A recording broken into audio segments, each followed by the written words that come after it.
Addiction. It's more than a bad habit. It's a thief, stealing joy, destroying purpose, and killing hope. But what if I told you that addiction isn't just about chemical dependence or willpower? What if it's a deeper battle for your soul? Welcome to 28 Days of Rehab today. This is day one of your journey. And today, we're focusing on understanding addiction. Why? Because you can't win a battle if you don't know your enemy. Let's break this down together. What is addiction? Addiction is a complex condition that affects the body, mind, and spirit. On a scientific level, it hijacks your brain's reward system. When you engage in addictive behaviors or substances, your brain releases dopamine, a chemical that makes you feel good. Over time, your brain craves more and more to get the same effect, creating a cycle that's hard to break. But here's where it gets deeper. Spiritually, addiction is about misplaced longing.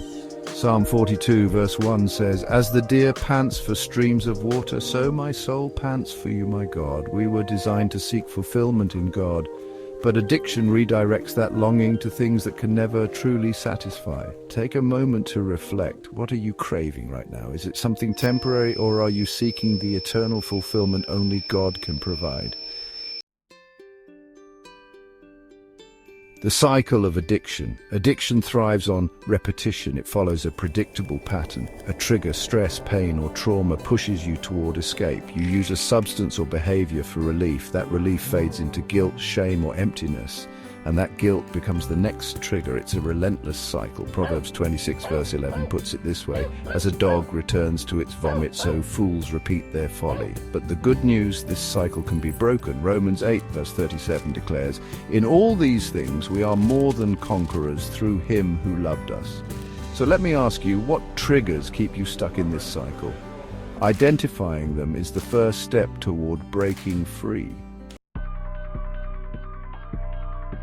Recognizing the signs. Addiction often hides in plain sight, but there are signs you can't ignore. You're needing more of a substance or behavior to feel the same effect.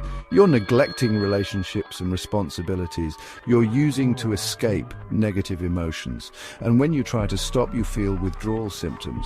Jeremiah 2:13 describes this vividly. "My people have committed two sins.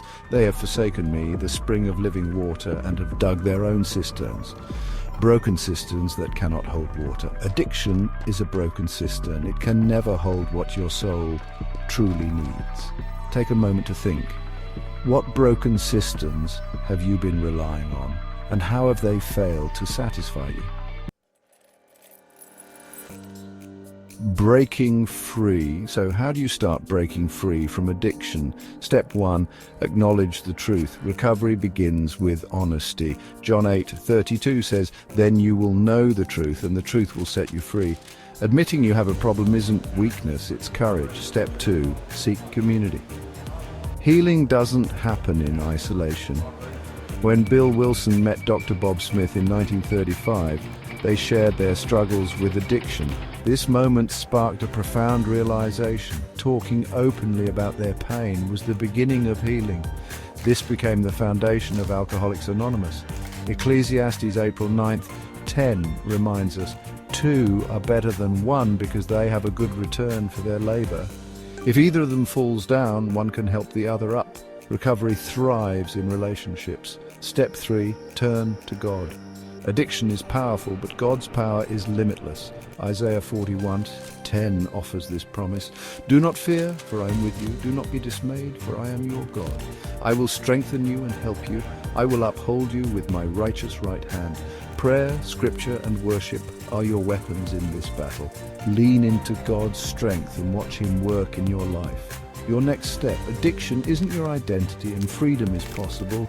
But it starts with a choice to fight, to reach out, and to believe that God's plan for your life is greater than the chains of addiction. If you're ready to dive deeper, check out my book, There's Power in Pain and Poetry. It's not just a story, it's a guide to breaking the cycles of addiction and finding hope through faith and creativity. Click the link in the description to learn more.